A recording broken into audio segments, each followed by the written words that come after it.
Assalamualaikum warahmatullahi wabarakatuh. Halo semuanya. Sebelumnya, izin memperkenalkan diri. Nama saya Tiara Laili Arfisyarin dengan NPM 22220331 dan rekan-rekan saya Nirmala Tantri, NPM 2220235 dan teman saya Lintang Arum Hapsari, NPM 22220174. Tujuan video ini dibuat untuk memenuhi kuis 2 mata kuliah Ekonomi Manajerial. Di sini kami akan menjelaskan bab 13 yang berjudul Regulasi dan Antitrust, Peran Pemerintah dalam Perekonomian. Jadi di sini saya akan menjelaskan materi tentang peraturan pemerintah yang membatasi kompetensi. Dalam teori regulasi ekonomi atau sering disebut sebagai Chapter Theory of Regulation yang dikemukakan oleh Stigler, di mana Stigler ini menyatakan bahwa peraturan atau regulasi merupakan hasil dari tindakan kelompok berpengaruh serta menghasilkan undang-undang dan kebijakan untuk mendukung bisnis dan melindungi konsumen, pekerja, dan lingkungan. Selanjutnya, licensing atau lisensi. Biasanya dijustifikasi untuk memastikan kompetensi minimum dan melindungi publik terhadap kecurangan dan hal-hal yang berbahaya. Selanjutnya, pembatasan masuk. Pembatasan masuk dan persaingan di mana kemudian produsen meningkatkan harga bagi konsumen dan laba bagi pemegang lisensi. Sebagai contoh, harga dan laba dalam industri angkutan truk itu turun tajam di awal tahun pada saat itu tahun 1980-an akibat deregulasi industri angkutan truk serta resesi dalam perekonomian. Poin yang kedua yaitu paten. Paten adalah hak yang diberikan oleh pemerintah federal kepada seorang penemu terkait penggunaan eksekutif atas temuan selama periode 17 tahun. Selanjutnya, Undang-Undang Romisan Patman pada tahun 1936. Di poin ini, di undang-undang ini terdapat poin pembatasan persaingan harga, di mana dibatasi persaingan harga dengan pelarangan untuk menjual secara lebih murah kepada suatu pembeli atau suatu pasar dibandingkan yang lainnya. Undang-undang tersebut berusaha melindungi retailer terkecil seperti toko serba dan toko obat. Selanjutnya, perlindungan konsumen. Di dalam perlindungan konsumen terdapat 8 undang-undang. Yang pertama, Undang-Undang Makanan dan Obat-obatan tahun 1906. Undang-undang ini melarang adanya pemalsuan dan pemberian label yang salah pada makanan dan obat-obatan yang dijual dalam perdagangan antar negara lain. Undang-undang yang kedua yaitu Undang-Undang Komisi Perdagangan Federal tahun 1914. Beberapa praktik yang dilarang dalam undang-undang tersebut yang pertama yaitu harga produk, seperti mengklaim bahwa harga telah dipotong, padahal sebelumnya telah sengaja menaikkan harga. Yang kedua, asal muasal, seperti mengklaim bahwa produk dibuat di Amerika, padahal sebenarnya produk tersebut diproduksi di luar negeri. Yang ketiga, kegunaan produk, mengklaim produk dapat mencegah radang sendi, padahal sebenarnya tidak. Dan yang terakhir yaitu keempat, kualitas produk, seperti mengklaim kaca seperti kristal. Dan yang ketiga yaitu Undang-Undang Pelabelan Gizi tahun 1990. Yang berisikan meminta adanya persyaratan pemberian label yang lebih ketat untuk struktur makanan yang dijual di Amerika Serikat. Undang-undang yang keempat yaitu Perlindungan Kredit Konsumen tahun 1968 yang mengharuskan pembeli pinjaman untuk membuat pengungkapan yang lengkap dan akurat dan menggunakan bahasa yang mudah dipahami. Materi selanjutnya, Komisi Keamanan Produk Konsumen.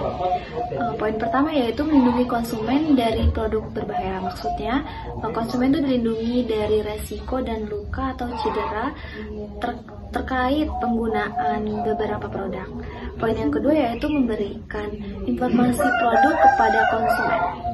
Tujuannya supaya dapat membandingkan dan mengevaluasi keselamatan kerja dalam penggunaan berbagai produk.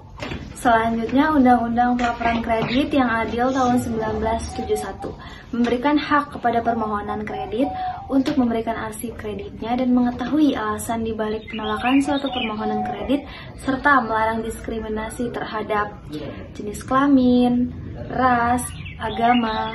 Selanjutnya Undang-Undang Garansi tahun 1975. Undang-undang ini mengharuskan jaminan untuk dituliskan dalam bahasa Inggris yang umum yang menunjukkan bagian yang dicakup dan menjelaskan cara konsumen dapat menggunakan hak yang diberikan oleh jaminan tersebut. Selanjutnya, Administrasi Keselamatan Lalu Lintas Jalan Raya Nasional yang mengenankan standar keselamatan atas aktivitas berlalu lintas di jalan raya. Undang-undang ini mengharuskan adanya mail order house untuk memenuhi pesanan dalam waktu 30 hari atau mengembalikan uang konsumen. Selanjutnya, Undang-Undang Perlindungan Kredit Konsumen tahun 1968, di mana undang-undang ini mengharuskan pemberi pinjaman untuk membuat pengungkapan yang lengkap dan akurat dalam bahasa yang mudah dipahami, terutama jumlah absolut bunga dan beban kredit lain, serta juga bunga tahunan dari saldo yang belum dibayarkan. Selanjutnya, Komisi Keamanan Produk Konsumen. Di dalam judul ini terdapat 3 poin. Yang pertama, melindungi konsumen dari resiko dan luka atau cedera terkait penggunaan beberapa produk. Yang kedua, penyedia informasi bagi konsumen agar dapat membandingkan dan mengevaluasi keselamatan relatif dalam penggunaan berbagai produk.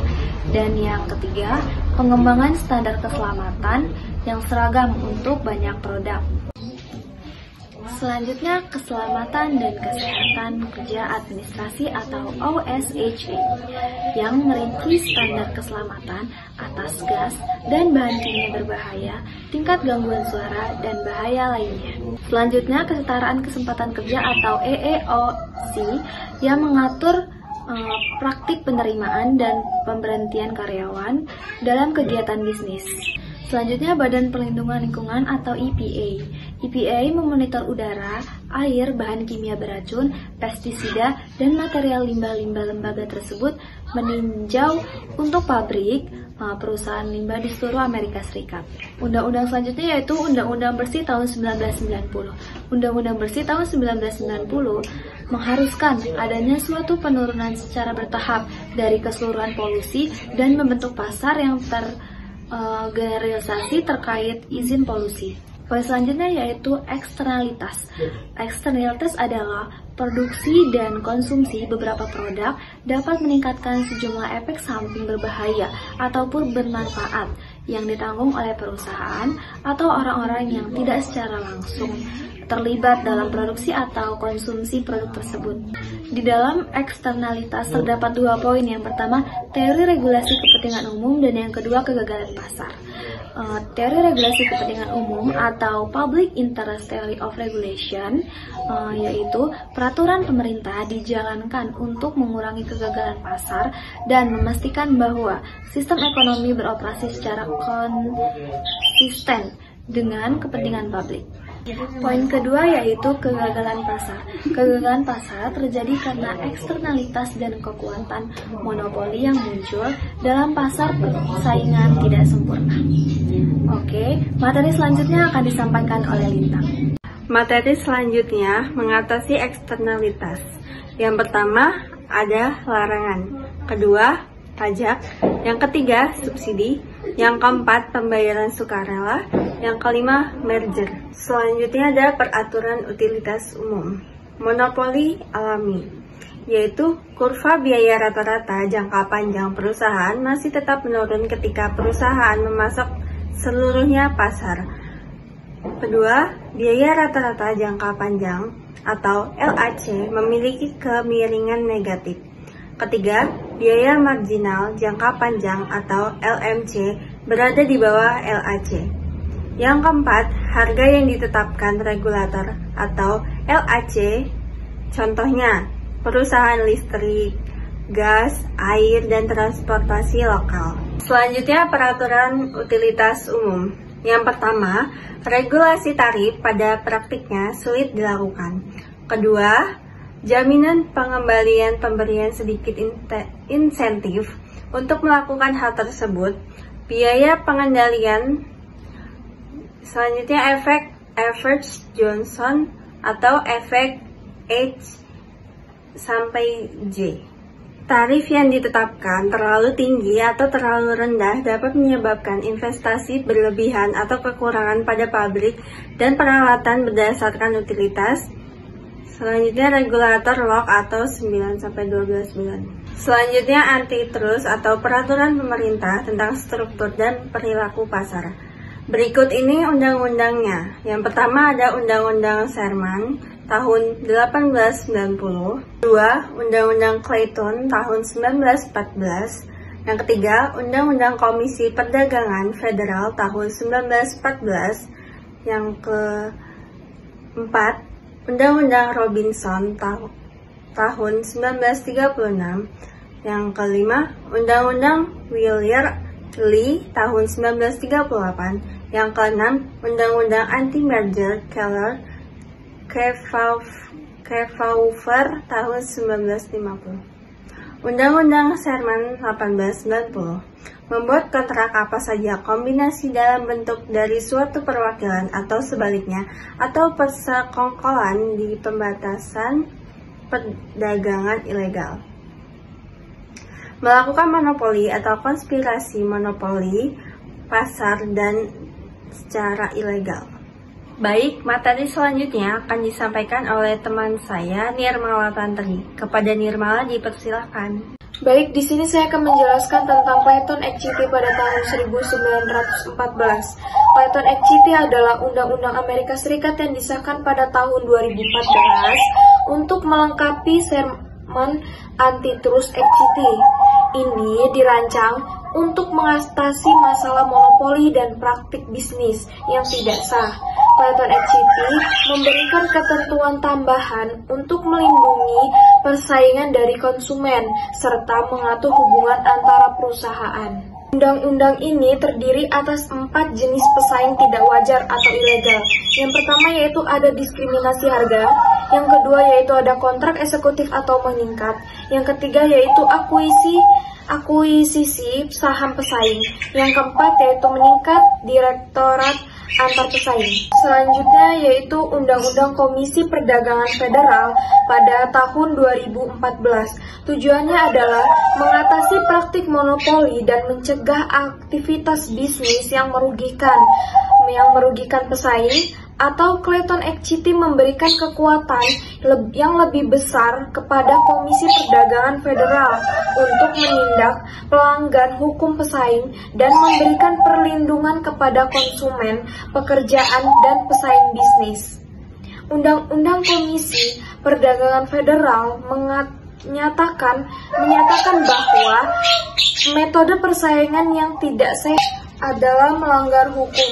Undang-Undang Robinson-Plattman pada tahun 1936 adalah undang-undang anti-monopoli di Amerika Serikat yang dirancang untuk mencegah diskriminasi harga yang tidak adil antara pembeli yang berbeda oleh produsen atau distributor. Tujuan utamanya adalah mempromosikan persaingan yang sehat dan menunjukkan usaha kecil dari praktik diskriminasi dalam penetapan harga. Undang-Undang Wheeler-Lee pada tahun 1938 adalah undang-undang konsumen federal di Amerika Serikat yang bertujuan untuk melindungi konsumen dari praktik bisnis yang tidak adil atau menyesatkan. Undang-undang ini diberlakukan pada tahun 1938 dan memberikan Federal Trade Commission kewenangan untuk menangani kasus-kasus pelanggaran konsumen. Tujuan utamanya yaitu melindungi konsumen dari kebohongan atau penipuan iklan, melarang iklan palsu atau menipu seperti makanan, obat-obatan, alat kolektif, dan kosmetik, memasuk perdagangan negara. Selanjutnya Undang-Undang Anti-Wergeland Kefauver pada tahun 1950. Undang-undang ini melibatkan peningkatan pengawasan terhadap penggabungan perusahaan dengan memperluas definisi anti-monopoli untuk mencangkup akuisisi aset. Tujuannya adalah mencegah konsentrasi kekuatan ekonomi yang berlebihan dan melindungi perusahaan besar. menutup lelah dalam Undang-Undang Kelautan dengan menjadikan ilegal untuk membeli tidak hanya saham tetapi juga aset perusahaan pesaing. Jika demikian, pembelian secara substansial mengurangi persaingan atau cenderung menciptakan monopoli. Selanjutnya yaitu penegakan anti-monopoli. Penegakan anti-monopoli adalah upaya pemerintah untuk mencegah praktik monopoli atau persaingan usaha tidak sehat guna memastikan adanya persaingan yang sehat dan melindungi kepentingan konsumen. Lalu, penegakan anti-monopoli ini memiliki solusi. Yang pertama itu ada pembubaran dan divestasi, yang kedua itu ada peminta, yang ketiga ada keputusan persetujuan, yang keempat yaitu ada denda dan hukuman penjara. Selanjutnya yaitu ada perilaku anti-pesaing. Ini memiliki solusi. Yang pertama itu ada pembubaran dan divestasi, yang kedua itu ada peminta, yang ketiga ada keputusan persetujuan, yang keempat yaitu ada denda dan hukuman penjara. Selanjutnya yaitu ada perilaku anti-pesaing. Perilaku anti-pesaing ini ada dua. Yang pertama itu ada paralelisme sadar, yang kedua yaitu ada penetapan harga kreditor. Selanjutnya yaitu peraturan persaingan internasional. Peraturan persaingan internasional adalah seperangkat aturan yang mengatur perilaku perusahaan dan negara dalam lingkungan bisnis global untuk mendorong persaingan yang sehat dan melindungi kepentingan konsumen serta mencegah praktik bisnis yang merugikan. Selanjutnya tarif pajak atas impor, lalu ada impor kuota yang membatasi jumlah impor, lalu ada pembatasan ekspor sukarela atau fair, lalu eksponsif membatasi jumlah ekspor, lalu kompensasi anti-dumping. Selanjutnya yaitu pengaruh perpajakan terhadap keputusan bisnis. Yang pertama itu pajak dan subsidi mempengaruhi keputusan, seperti pajak menghambat aktivitas, lalu subsidi mendorong kegiatan. Yang kedua yaitu Eropa mengenakan pajak pada konsumsi yang mendorong tabungan dan investasi. Sekian penjelasan di dalam video ini, kami akhiri. Wassalamualaikum warahmatullahi wabarakatuh.